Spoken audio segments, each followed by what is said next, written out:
स्वागत है आप सभी का। एपिसोड की शुरुआत में आपको दिखाया जाएगा। श्लोक आस्था से पूछता है कि क्या तुमने मुझे बुलाया है। आस्था कहती है कि मैंने नहीं बुलाया। मिसेस अग्निहोत्री चाहती है हम दोनों गुलाब जल हल्दी में मिक्स करके बाद में ताई को लगा दे। तब श्लोक कहता है कि आपका और हमारा क्या रिश्ता है जो हम साथ में ये सब करें। अगर मेरे नाम की हल्दी आप पर चढ़ गई तो। आस्था कहती है जी नहीं, बिल्कुल भी नहीं। उसके बाद दोनों गुलाब जल को हल्दी में मिक्स करते हैं। आस्था श्लोक के गाल पर हल्दी लगा देती है और मन में हंसने लगती है। इधर सभी लोग ज्योति की हल्दी सेरेमनी सेलिब्रेट करते हैं, जिसमें सबसे पहले अंजलि ज्योति को हल्दी लगाती है।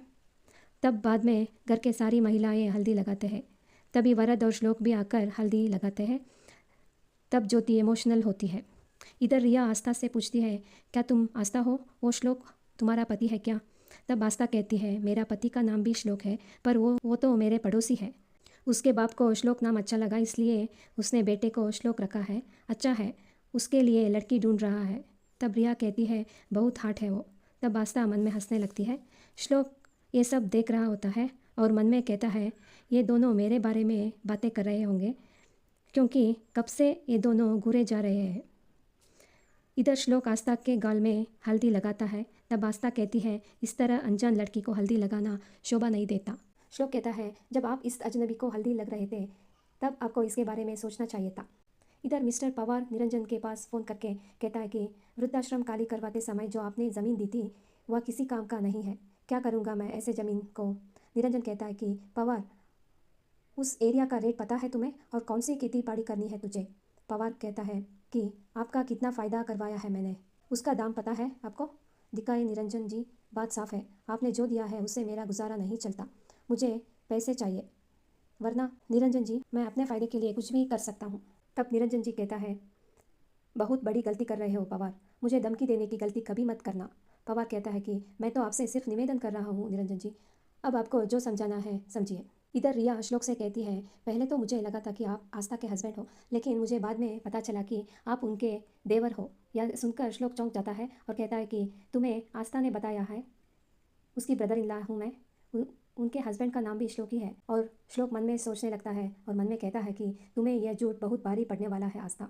रिया कहती है कि आस्था ने बताया कि तुम्हारे घर वाले तुम्हारे लिए लड़की ढूंढ रहे हैं। श्लोक कहता है कि आस्था ने तुम्हें अब तक जो कुछ भी बताया है वह सब कुछ सच है। तभी वहाँ पर आस्था आ जाती है और दोनों को साथ में देखकर जेलस होने लगती है और मन में कहती है कि हे भगवान, यह लड़की तो सच में श्लोक के पीछे पड़ गई है। आस्था कहती है श्लोक मुझे तुमसे काम है, चलिए। श्लोक कहता है कि अरे अरे वाइनी जी, क्या काम है। श्लोक के मुंह से वाइनी सुनकर आस्था चौंक जाती है। श्लोक कहता है कि मैं आपका देवर हूँ ना, तो इस हिसाब से मैं आपको वाइनी ही कहना चाहिए, आप मेरे वाइनी हो ना। फिर श्लोक आस्था के सामने ही रिया के साथ फ्लर्टिंग करने लगता है। इधर आस्था साड़ी की दुकान पर आती है और उनका मंगलसूत्र गिर गया होता है, लेकिन आस्था को पता नहीं चलता। वह साड़ियाँ देखने लगती है, तभी वह देखती है उसका मंगलसूत्र नहीं है। मंगलसूत्र ढूंढने लगती है, तभी वहाँ पर मानसी होती है। वो मंगलसूत्र को आस्था को देती है। आस्था बहुत खुश होती है और मानसी और आस्था के बीच में बातें होने लगती है। फिर आस्था श्लोक को वहाँ आने के लिए कॉल करती है, लेकिन श्लोक वहाँ नहीं रहता और मानसी के साथ घर लौटती है। अंजलि को आस्था बताती है कि आई आपको पता है मेरा मंगलसूत्र खो गया था, तो मानसी ने मुझे ढूंढ कर दिया। तभी वहाँ पर वरद भी आ जाता है और वह मानसी को देखकर शॉक हो जाता है। फिर आस्था बताती है कि दादा, मानसी ने मेरी बहुत हेल्प की है, आप इन्हें शादी तक रोक लो ना, बहुत मज़ा आएगा। मानसी भी शादी के आने के लिए हाँ कहती है। इधर निरंजन मिस्टर पवार को पैसे देते हैं अपना मुंह बंद रखने के लिए। इधर वरद मानसी को कहता है कि मानसी तुम यहाँ क्यों आई हो, अगर यहाँ किसी को हमारे बारे में पता चल गया तो कितनी बड़ी प्रॉब्लम होगी। तब वहाँ सोजल आ जाती है। सोजल को देखकर दोनों काफ़ी ज़्यादा डर जाते हैं। इधर ज्योति कहती है कि आई पहले आप कैसे थे, अब आप इतनी अच्छी कैसे हो गई। पहले आपने अभय का रिहाई वाला पेपर साइन करवाया और आप खुद ही उसके खिलाफ हो गई है। अंजलि कहती है कि वक्त से साथ साथ इंसान की सोच भी बदलने लगती है। आस्था कहती है कि बस बंधन में बंधी थी इसलिए नहीं बचा पाई, लेकिन अंजलि कहती है कि ज्योति को कुछ मत बताना। ज्योति कहती है कि आई आप मुझे हमेशा ऐसे ही प्यार करना।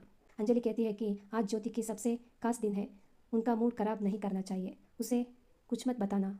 इधर सोजल सुमन में सोचती है वरद को इम्प्रेस करने का एक ही तरीका है, अगर मैंने उनके क्लाइंट का ध्यान रखा तो वह कितना खुश हो जाएंगे। फिर सोजल कहती है कि मानसी जी चलिए, मैं आपको अच्छे से कपड़े पहना देती हूँ। वरद बार बार मना करते हैं, फिर भी सोजल उनको वहाँ से ले जाती है। इधर सीता आस्था के पास गिफ्ट लेकर आती है। आस्था पूछती है यह किसका गिफ्ट है। सीता बताती है कि यह काव्या के पास था और पता नहीं किसका है। फिर काव्या बताती है, यह श्लोक चाचू ने आस्था चाची के लिए गिफ्ट रखा है और मैं यहाँ आपको बताकर उनका सरप्राइज़ खराब नहीं करना चाहती थी। आस्था कहती है कि अरे वाह, मेरी काव्या कितनी इंटेलिजेंट हो गई हो। आस्था उस गिफ्ट को खोल कर देखते हैं जिसमें एक अच्छी सी साड़ी रहती है। आस्था साड़ी को देखकर काफ़ी ज़्यादा खुश हो जाती है। इधर मेहंदी रस्म की तैयारी हो रही होती है और सिद्धार्थ और उनके परिवार वाले यहाँ आ रहे होते हैं। अंजलि कालिंदी से कहती है कि कालिंदी जी, मैं आपका किस तरह से शुक्रिया अदा करूं। आपकी वजह से मेरी बेटी को एक नया जीवन मिला है और आपने एक अच्छी बहू भी मुझे दिया है। इसका आभार मैं कैसे चुकाऊंगी। फिर आस्था भी अपने आई बाबा से मिलते हैं। कालिंदी कहती है कि आज अंजलि जी को क्या हो गया है, मुझसे इतने अच्छे से बात कर रही है, कुछ समझ में नहीं आया, तेरी तो तारीफ ही किया जा रही है। इधर सोजल मानसी को साड़ी पहनाकर नीचे लाती है। फिर सोजल वरद के पास आकर कहती है कि देखा, आप तो हमेशा मुझे ताने मारते रहते हैं, लेकिन मैंने अपने कीमती साड़ी और अपने कीमती जेवर मानसी को पहनाया है। यहीं पर इस एपिसोड खत्म होती है। अगर आपको मेरा ये वीडियो अच्छा लगा तो लाइक करके शेयर कीजिए और सब्सक्राइब भी कीजिए। Thank you.